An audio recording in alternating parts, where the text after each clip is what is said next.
না? কয়টা বাজে? হ্যাঁ, আরো সময় বাকি। 12টা বাজতে বাজতে আরো দেরি অনেক। এখানে পটকা টটকা ফুজায় নাকি? বোমা টোমা কিছু নাই না? মাশাআল্লাহ, সুজানগরের লোক তো খুব আল্লাহওয়ালা দেখি। আল্লাহ কবুল করুক। এই যে নতুন বছরের জন্য প্ল্যান নেন, ঘরটারে কি করে সুখী সমৃদ্ধ বানাবেন। প্রতি মাসের জন্য কয়টা সূরা? 12 মাসে তাহলে কয় সূরা? 12 সূরা। প্রতি সপ্তাহে আপডেট নেবেন, খোঁজ খবর নেবেন, কয় আয়াত হইল তোমার। স্ত্রীর খোঁজ খবর নেবেন, সন্তানের খোঁজ খবর নেবেন, কয় আয়াত হলো। মাস শেষে সবাই সবার কাছ থেকে শুনবেন, ঘরের বরকত বাড়ায় দিবে কে? এরকম ফ্যামিলি আমাদের সবার হোক, আমরা চাই না? হ্যাঁ, স্ত্রী তার স্বামীকে কোরআন তেলাওয়াত করে শোনায়, স্বামী তার স্ত্রীকে কোরআন তেলাওয়াত করে শোনায়, বাবা তার সন্তানকে কোরআন তেলাওয়াত করে শোনায়, সন্তান তার বাবাকে কোরআন তেলাওয়াত করে শোনায়। আপনার ছেলে মেয়েরা যখন কোরআন পড়ে আওয়াজ করে পড়তে বলেন, যাতে ভুল হলে শুধরে দিতে পারেন।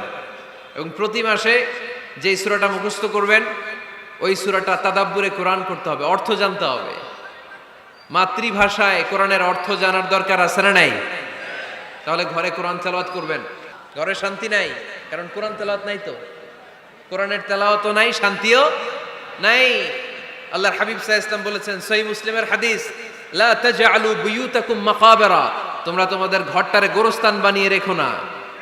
ফা ইন্না শাইতানা ইয়ানফিরু মিনাল বাইতিল্লাযী তুকরাউ ফীহি সূরাতুল বাকারা, কারণ শয়তান ওই ঘর থেকে দৌড়ে পালায় যেই ঘরে সূরাতুল বাকারা তেলাওয়াত করা হয়। সুবহানাল্লাহ পড়েন। এজন্য ঘর উদ্বোধনের সময় কোন সূরা পড়তে হয়? সূরা বাকারা। চিল্লায় পড়েন কোন সূরা? আওয়াজ করে পড়েন কোন সূরা?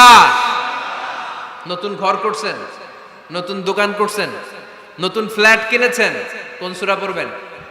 সূরাতুল বাকারা। শয়তান ওই ঘরে থাকে না। সহিহ মুসলিমের আরেকটা হাদিসে আল্লাহ রাসূল সাল্লাল্লাহু আলাইহি ওয়াসাল্লাম বলেছেন, ইকরাউ সূরাতাল বাকারা, তোমরা সূরা বাকারা তেলাওয়াত করো। ফা ইন্না আখযাহা বারাকা, যে সূরা বাকারা পড়ে আল্লাহ তাআলা এই ঘরটায় বরকত দেয়। ওয়া তারকাহা হাসারা, আর যে সূরা বাকারা পড়ে না সে খালি আফসোস করে। ওয়ালা ইয়াস্তাতিউহাল বাতালা, কোন জিন, কোন পেতনি, কোন ব্ল্যাক ম্যাজিক, কোন জাদু টোনা বান ওই ঘরের কোন সদস্যকে কোনো ক্ষতি করতে পারে না। আবার সূরা বাকারায় একটা আয়াত আছে, কোরআনের সর্বশ্রেষ্ঠ আয়াত। বলেন তো আয়াতটার নাম কি? আওয়াজ করে বলেন কোন আয়াত? আল্লাহর হাবিব সাল্লাল্লাহু আলাইহি ওয়াসাল্লাম বললেন, মান কারা আয়াতাল কুরসি দুবুরা কুল্লি সালাতিন মাকতুবা, প্রত্যেক ফরজ সালাতের পরে যে ব্যক্তি আয়াতুল কুরসি পড়বে তার জান্নাতে যাওয়ার ব্যাপারে আর কোনো বাধা থাকবে না। একটা মাত্র বাধা ছাড়া, সেটা হচ্ছে মরণ। লোকটা মরে না তাই জান্নাতে যায় না, মরলেই জান্নাতি। আওয়াজ করে পড়েন আল্লাহু আকবার।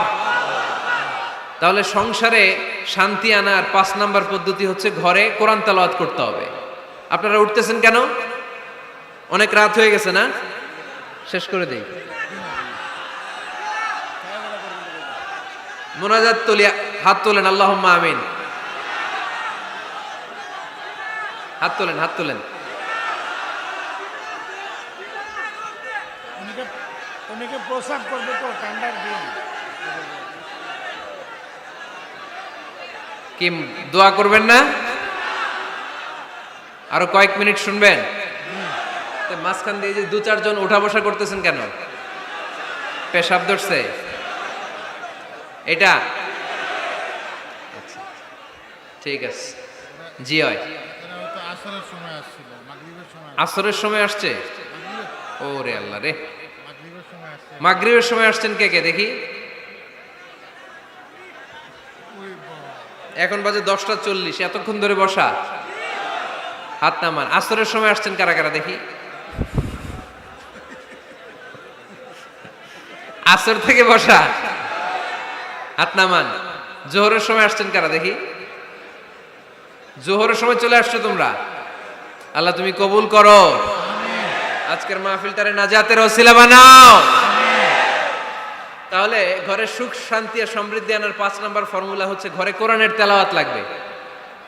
এখন কোরআনের তেলাওয়াত নাই, কোরআন আমরা শিখাতে চাই না, আছে না নাই? আমরা এখন ধর্মপ্রাণ হয়েছি কোরআন ছাড়া। কি ছাড়া? ধর্মপ্রাণ, ধর্মপ্রাণ, আমরা বড়ই ধর্মপ্রাণ। নামাজ রোজার কিছু নাই, ভুলেও ধরি না কোরআন ধর্মপ্রাণ। রোজ সকালে শুনতাম আগে আল কোরআনের বাণী রে, আল কোরআনের বাণী। এখন শুনি সারে গামার দীপ্ত ফ্যান ফেনানি। রোজ সকালে শুনতাম আগে আল কোরআনের বাণী রে, আল কোরআনের বাণী।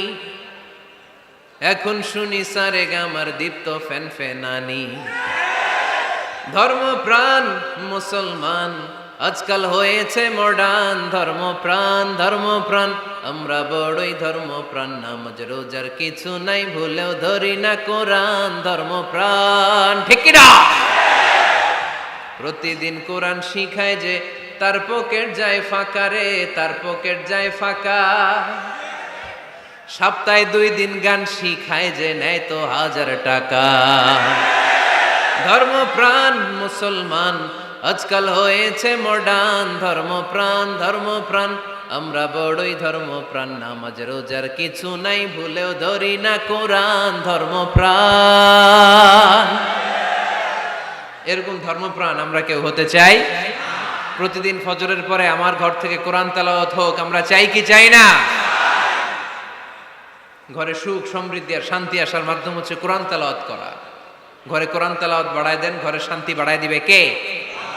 কয়টা গেল? হ্যাঁ, 5টা না? শুনতেছে তোমার সাল। 6 নাম্বার হচ্ছে মাঝে মাঝে বেড়াতে যাবেন। ভাবিরে নিয়ে বেড়াতে যাবেন, পারা যাবে? জি হয়। এই যে আপনাদের এখানে জাফলং আছে না? জাফলং আর কি আছে সিলেটে? মাধবকুণ্ড আর হাকালুকি, সবচেয়ে বড় হাওর বাংলাদেশে। আমি গিয়েছিলাম একবার। এই হাকালুকিতে যে 2 জন হারায় যাবেন, 2 জন 2 দিকে। পারা যাবে? যাবেন। আল্লাহ রাসূল সাল্লাল্লাহু আলাইহি ওয়াসাল্লাম যেতেন, স্ত্রীদেরকে নিয়ে মরুভূমিতে বেড়াতে যেতেন, আউটিং এ যান, মাঝে মাঝে ফ্যামিলি ট্যুরে যান। কুল সিরু ফিল আরদ সুম্মা আনজুরু কাইফা কানা আকিবাতুল মুকাজ্জিবিন। জমিনে ঘুরে বেড়াও আর দেখো মিথ্যাবাদীরা পৃথিবীতে কি করেছে আর তাদের সাথে আমি কি আচরণ করেছি। ঠিক কি না? সুযোগ হলে মিশরে যান, ফেরাউনের লাশ দেখে আসেন। কারুনের বাড়িতে যান, ধ্বংসস্তূপ দেখে আসেন। পারলে জর্ডানে যান, মৃত সাগর দেখে আসেন। সমকামিতার কারণে লূত আলাইহিস সালামের কওমের লোকদেরকে আল্লাহ জমিন থেকে উঠে একটা আঘাত করেছেন জমিনে। ফাজআলনা আলিয়াহা সাফিলাহা, জমিনের উপরের মাটিকে আমি নিচে ঢুকিয়েছি, নিচের মাটিকে আমি উপরে ঢুকিয়েছি। উপর থেকে শিলা আর প্রস্তর বৃষ্টি নাজিল করে পুরো জমিনটারে আমি মাসাকার করে দিয়েছি। ওইখানে এখন ডেড সি, লোহিত সাগর, মৃত সাগর। ওখানে কোনো মাছ জন্মায় না, কোনো কাঁকড়া জন্মায় না, ব্যাঙ জন্মায় না, কিচ্ছু জন্মায় না। লবণের ডেনসিটি, ঘনত্ব এত বেশি, ওখানে কোনো মানুষ ডুবেও না। গজবের জায়গা। সুযোগ হলে দেখে আসেন। টাকা পয়সা ভালো থাকলে সময় হলে প্রায় ফ্যামিলি মেম্বারদেরকে নিয়ে উমরায় যান। কই যাবেন? উমরায় যান।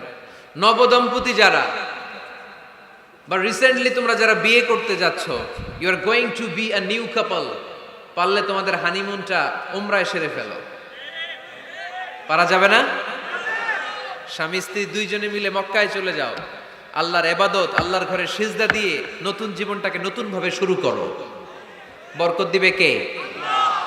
তাহলে ঘরে বা ফ্যামিলিতে সুখ সমৃদ্ধি নিয়ে আসার 6 নাম্বার মাধ্যম হচ্ছে আউটিং এ যাওয়া, মাঝে মাঝে বেড়াতে যাওয়া। আল্লাহ রাসূল সাল্লাল্লাহু আলাইহি ওয়াসাল্লাম বেড়াতে যেতেন, সফরে স্ত্রীদেরকে নিয়ে যেতেন। সহিহ বুখারীর বর্ণনা, কানা রাসূলুল্লাহ সাল্লাল্লাহু আলাইহি ওয়াসাল্লাম ইযা আরাদা সাফারান আকরা বাইনা আজওয়াজিহি। আল্লাহ রাসূল সফর করলে কোন স্ত্রীকে নিয়ে যাবেন তিনি স্ত্রীদের নাম লিখে লটারি করতেন। সুবহানাল্লাহ নাই? কি করতেন? কোরআ, আরবিতে বলে কোরআ, বাংলায় বলে লটারি। এই লটারি জায়েজ, এই লটারি জায়েজ আছে। স্ত্রীদের নাম লিখে কোরআ করতেন, লটারি। যার নাম আসতো তাকে নিয়ে আল্লাহর হাবিব সাল্লাল্লাহু আলাইহি ওয়াসাল্লাম সফরে বেরিয়ে যেতেন। সফরে স্ত্রীদের সাথে দৌড়াদৌড়ি করতেন। সুবহানাল্লাহ পড়বেন না? আম্মা জান আয়েশা রাদিয়াল্লাহু তাআলা আনহাকে আল্লাহর হাবিব সাল্লাল্লাহু আলাইহি ওয়াসাল্লাম এত ভালোবাসতেন, আল্লাহর হাবিব সাল্লাল্লাহু আলাইহি ওয়াসাল্লাম বলতেন, আয়েশা চলো দৌড়াদৌড়ি করি। ওই যে দেখা যায় খেজুর গাছ, চলো কে কার আগে যেতে পারে। 2 জন দৌড়ালেন। বিয়ের প্রথম দিকে আম্মাজান আয়েশা রাদিয়াল্লাহু তাআলা আনহা ফাস্ট হয়ে গেলেন, কারণ তখন তিনি চিকন ছিলেন, এত মোটা ছিলেন না। আবার অনেক বছর পরে আরেক সফরে যখন আম্মাজান আয়েশা সফরে লটারিতে নাম আসলো, ওই সফরে আবার আল্লাহর হাবিব সাল্লাল্লাহু আলাইহি ওয়াসাল্লাম বললেন, আয়েশা চলো আজকেও দৌড়াদৌড়ি করি। দুইজন দৌড় দিলেন। এবার আর আম্মাজান আয়েশা রাদিয়াল্লাহু তাআলা আনহা জিততে পারলেন না, যেহেতু মোটা হয়ে গেছেন। আল্লাহ রাসূল সাল্লাল্লাহু আলাইহি ওয়াসাল্লাম দৌড়ে গাছ ধরে ফাস্ট হয়ে গেলেন। সুবহানাল্লাহ পড়েন। আম্মাজান আয়েশা এবার রাগ করে বসে আছেন। আল্লাহর হাবিব সাল্লাল্লাহু আলাইহি ওয়াসাল্লাম বললেন, হাযিহি সাবকাতু বিতিলক, ওই যে কয়েক বছর আগে আয়েশা একদিন রাতে তুমি আমারে হারায় দিছিলা, আজকে তোমারে হারাইয়া ওটার প্রতিশোধ তুলে নিলাম। সুবহানাল্লাহ পড়তে পারলেন না? কি ভালোবাসাবাসী ছিল, কি খুনসুটি ছিল, কি আদর সোহাগের সমৃদ্ধ সুখী শান্তির একটা সংসার ছিল বিশ্বনবী সাল্লাল্লাহু আলাইহি ওয়াসাল্লামের। তিনি স্ত্রীদের সাথে খোশ গল্প করতেন, বিনোদন করতেন, হাসি ঠাট্টা করতেন, তবে এই বিনোদন ছিল সুস্থ বিনোদন, এই রসিকতা ছিল সুস্থ রসিকতা, ঠিক কিনা? তা আমরা এটা করতে চাই না। অনেকের চেহারা, আমাদের চেহারার মধ্যে কোনো হাসি নাই, খালি রাগ আর রাগ, আছে না নাই? অনেকে দেখবেন 5 বছরও একবারও হাসে নাই। সুজানগরে আলহামদুলিল্লাহ এরকম নাই। সুজানগরে এই যে সবাই হাসতেছে, সবার মুখে হাসি। হাসবেন, মুচকি হাসবেন, মুচকি হাসি দেওয়া সুন্নাত। আর মুচকি হাসতে পয়সা লাগে না। পয়সা লাগে তো হাসেন না কেন? মুচকি হাসেন, হাসি দেওয়া সুন্নাত। তো তাহলে 6 নাম্বার যে পদ্ধতি আমরা পেলাম ঘরে সুখ শান্তি আনার, মাঝে মাঝে ফ্যামিলি মেম্বারদেরকে নিয়ে আমরা হাকালুকি হাওড়ে হারিয়ে যাব, আমরা মাধবকুণ্ড বেড়াতে যাব, আমরা জাফলংয়ে যাব, পারলে আমরা কক্সবাজার সমুদ্র সৈকতে যাব, যেমনটি আল্লাহর হাবিব সাল্লাল্লাহু আলাইহি ওয়াসাল্লাম স্ত্রীদেরকে নিয়ে বেড়াতে যেতেন। ইনশাআল্লাহ পড়েন। পারবেন তো? যাবেন তো সবাই? আচ্ছা। 7 নাম্বার পদ্ধতি সংসারে সুখ শান্তি ফিরে আনার, ফ্যামিলির গুরুত্বপূর্ণ বিষয়ে সিদ্ধান্ত নিতে পরামর্শ করবেন। Family meeting. কি করবেন? কি মিটিং? ফ্যামিলি মিটিং করবেন, পরামর্শ। এক্ষেত্রে স্ত্রী, সন্তান, ভাই, বোন, আব্বা আম্মা সবার পরামর্শ নেবেন। অনেকে আছে কারো কথা শোনে না, মনে যা চায় তাই করে, আছে না নাই? পরে আফসোস করে, পরে হাই হাই করে, কারণ যারা পরামর্শ করে এরা কোনোদিন হাই হাই করা লাগে না। চিল্লায় বলেন ঠিক কিনা? এজন্য আল্লাহ বললেন, ওয়াশাবিরহুম ফিল আমরি ফাইযা আযামতা ফাতাওয়াক্কাল আলাল্লাহ। গুরুত্বপূর্ণ বিষয়ে সিদ্ধান্ত নেবার আগে তোমরা পরামর্শ করে নাও। যখন তোমরা পরামর্শ করে সঠিক সিদ্ধান্তে উপনীত হয়ে যাবে, তখন তাওয়াক্কুল করবা একজনের উপর, তিনি কে? সিদ্ধান্ত যখন নিয়ে ফেলবেন আল্লাহর উপর তাওয়াক্কুল করবেন। এজন্য পরামর্শের কোনো বিকল্প নাই। পরামর্শ নেবেন, স্ত্রীদেরও পরামর্শ নেবেন। অনেকে বলে, আরে মেয়ে মানুষ কি পরামর্শ নেবে, আমি তো সব জানি।